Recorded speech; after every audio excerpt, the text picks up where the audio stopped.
नमस्कार, एनडीटीवी की इस विशेष प्रस्तुति में आपका स्वागत है। मैं हूं संकेत उपाध्याय। अब दरअसल बहुत सारे ऐसे लोग हैं जिनका राजनीति से कोई वास्ता था तो नहीं, लेकिन क्योंकि राजनीति करने वाले लोगों के बारे में उन्होंने इतनी टीका टिप्पणी की, या यूं कहें मजाक उड़ाया, मखौल उड़ाया, मिमिक्री की, कि अब शायद उनका भी मन चल उठा कि वो भी राजनीति में दो दो हाथ कर ले। ऐसी एक शख्सियत अब हमारे साथ हैं जिनका नाम है श्याम रंगीला। आप इनको तो जानते ही हैं, मोदी की मिमिक्री करते हैं। श्री गंगानगर में बैठे बैठे तमाम इन्होंने ऐसे एपिसोड बना दिए नरेंद्र मोदी के ऊपर, राहुल गांधी के ऊपर, और उससे इन्होंने काफी खासी लोकप्रियता भी हासिल की। अब ये आम आदमी पार्टी का दामन थाम चुके हैं राजस्थान में। श्याम रंगीला जी, आपका बहुत बहुत स्वागत। सबसे पहला सवाल मेरा ये है, राजनीति क्यों?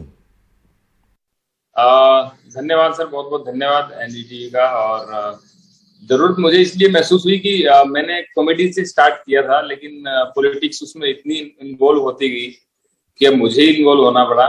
और हर चीज में, मतलब 2017 के बाद मैं ये देख रहा हूँ कि इतने साल हो गए कि मेरी हर चीज को उस तरीके से लिया गया कि ये पॉलिटिकल है और यहाँ से बैन कर दिया जाए, वहां कर दिया जाए, इस पे केस कर दिया जाए। तो मुझे तो इन्वॉल्व किया गया, इसलिए मैं इन्वॉल्व हुआ हूं। नहीं, ये सवाल मैंने इसलिए पूछा क्योंकि अब तो आपके ऊपर आरोप लगेंगे। अब आपके जो आलोचक हैं उनका ये कहना साफ होगा, और आपके जो राजनीतिक प्रतिद्वंदी अब जो बन गए हैं उनका ये कहना होगा कि देखो, ये तो राजनीति में ही आना चाहता था, ये सब कर ही इसलिए रहा था कि ये राजनीति में आए। तो उनको आप क्या कहेंगे? अब आप नेता हो गए, अब ये मत समझिए कि आप कॉमेडियन के पीछे छुप जाएंगे, ये सब सवाल पूछे जाएंगे। सर, आरोप तो मैंने ये देखा है कि अगर मैंने राहुल गांधी जी के साथ फोटो डाली 2018 के अंदर, तो लोगों ने यही कमेंट किए कि इसका तो पता ही था, ये तो कांग्रेसी है, इसका तो पहले से पता था, ये देखिए सामने आ गया। उसके बाद जब वीडियो आते थे तो लोग कहते थे कि ये तो बिका हुआ है, इसको तो खरीद लिया गया है। फिर मैंने 2018 में जो वीडियो, उसके बाद 19 में जो बनाया, तो मैंने मोदी जी के पक्ष में बनाया था एक वीडियो। उसके बाद लोगों ने कमेंट किया कि इसको तो बीजेपी ने खरीद लिया है अब। तो उसके बाद फिर मैंने जब भी वीडियो बनाया तो फिर कहते हैं इसको तो बीजेपी से कांग्रेस ने खरीद लिया है। तो मतलब हर वीडियो पे ऐसे कमेंट आते ही रहते हैं, और वो लोग भी बड़े प्यारे लगते हैं मुझे कि बस उनको कोई पता नहीं है कि ये पिछला वीडियो इनका क्या था, राहुल गांधी जी की मजाक थी कि मोदी जी की मजाक थी। वो जो करंट वीडियो जो है, जो आ गया है, उस पर वो कमेंट करेंगे और उस पे उसके हिसाब से ही कमेंट करेंगे। तो ये उनका फिक्स रूल है। उसके बाद अब चाहे कोई डिसीजन हो, अब आम आदमी पार्टी में शामिल होने की जहां तक बात है, तो कुछ लोग बहुत कमेंट कर रहे हैं। वो कमेंट सर मैंने खुद ने किए हैं 2015-16 के अंदर। श्याम रंगीला जी, आम आदमी पार्टी ही क्यों? सर, आम आदमी पार्टी इसलिए कि हर 5 साल में बीजेपी और फिर 5 साल में कांग्रेस वहां पे आती रही है, और कहीं ना कहीं तीसरा विकल्प राजस्थान को चाहिए था। और मैंने ये देखा है, सबने देखा है कि आम आदमी पार्टी की जो सरकार है दिल्ली के अंदर, उन्होंने बहुत अच्छे काम किए हैं। वो चाहे स्कूलों को लेकर के हो, चाहे मोहल्ला क्लिनिक हो, चाहे वो अस्पताल हो। और उसके बाद उनकी सरकार पंजाब में बनी है, और जो डिसीजन पंजाब में लिए जा रहे हैं, कहीं ना कहीं वो भी राजस्थान की जनता को प्रभावित कर रहे हैं। और राजस्थान की जनता भी ये चाहती है कि कोई ना कोई हमें तीसरा विकल्प मिले, और ऐसा मिले जो काम करने वाला हो। आरोप प्रत्यारोप तो हर किसी ने किया है और करते ही आ रहे हैं, और काम भी उनका यही है। लेकिन ऐसी पार्टी, और मुझे पर्सनली ऐसी पार्टी ही आम आदमी पार्टी ऐसी लगी कि जो काम की राजनीति करती है।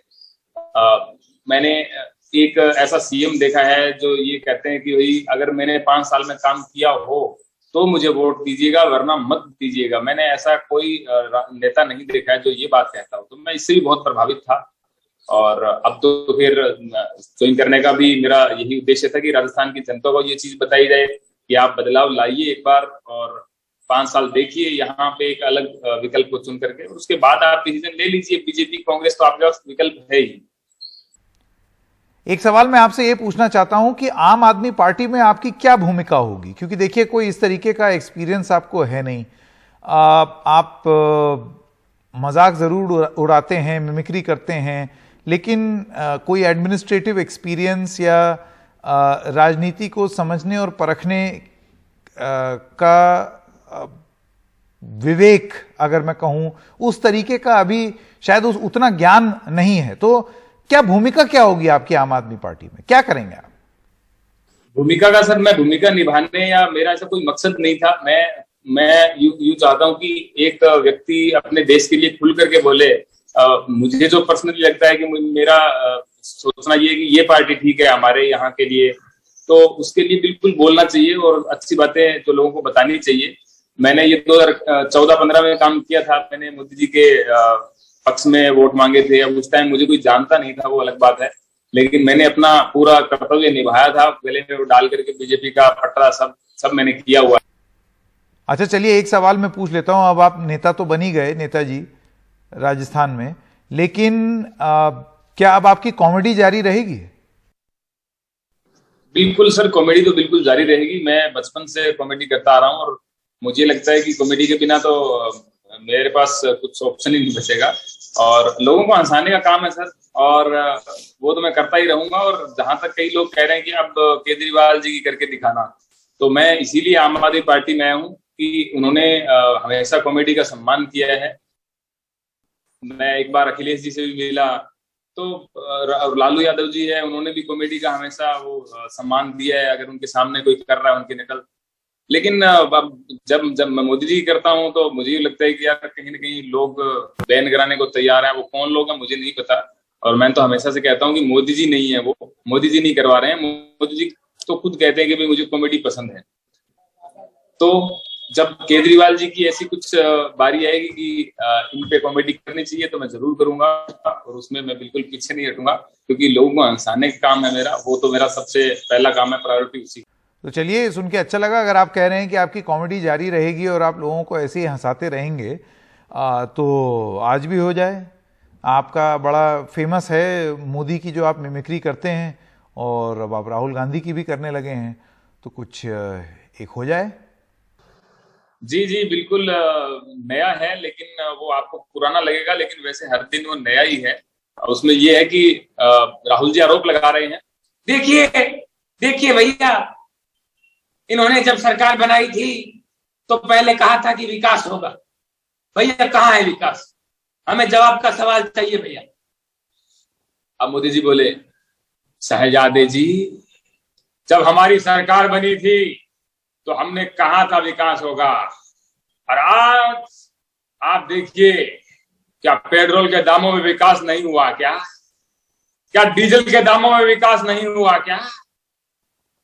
शहजादे जी, अगर आप इस विकास को विकास नहीं मानते हैं तो इसमें आपकी गलती है।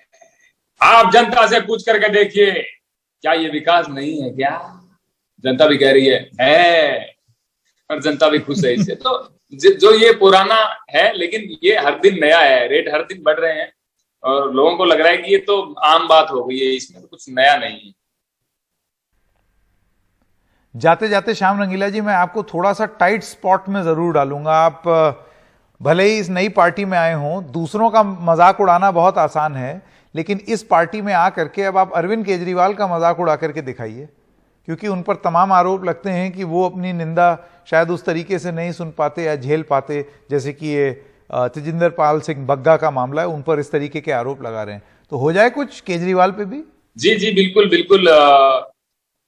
मेरा एक कॉमेडी का स्क्रिप्ट है कि मोदी जी जब बचपन में चाय बेचा करते थे, वो आज भी वैसे ही बेचते होते तो क्या सीन होता। अभी उसमें ट्रेन में नॉर्मल लोगों की तरह सब बैठे हुए हैं, राहुल जी भी हैं उसमें, केजरीवाल जी भी हैं, तो मोदी जी आगे चाय लेके, भाइयों बहनों, आप मेरे हाथ की चाय पी करके देखिए, जैसी मैं चाय बनाता हूं वैसी चाय कोई नहीं बनाता है।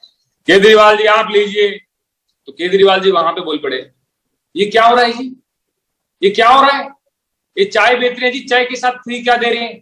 फ्री क्या दे रहे हो आप बताइए, फ्री क्या दे रहे हो जनता को?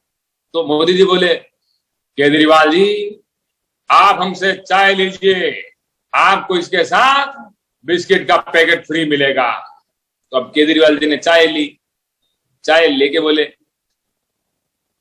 ये क्या हो रहा है जी? इन्होंने बिस्किट का पैकेट दिया है, ये स्कैम हो रहा है जी, ये क्या किया इन्होंने? तो मोदी जी बोले, केजरीवाल जी मैंने कहा था चाय के साथ बिस्किट का पैकेट फ्री मिलेगा, लेकिन ये नहीं कहा था कि पैकेट भरा हुआ मिलेगा। श्याम रंगीला, एनडीटीवी से बात करने के लिए आपका बहुत बहुत धन्यवाद।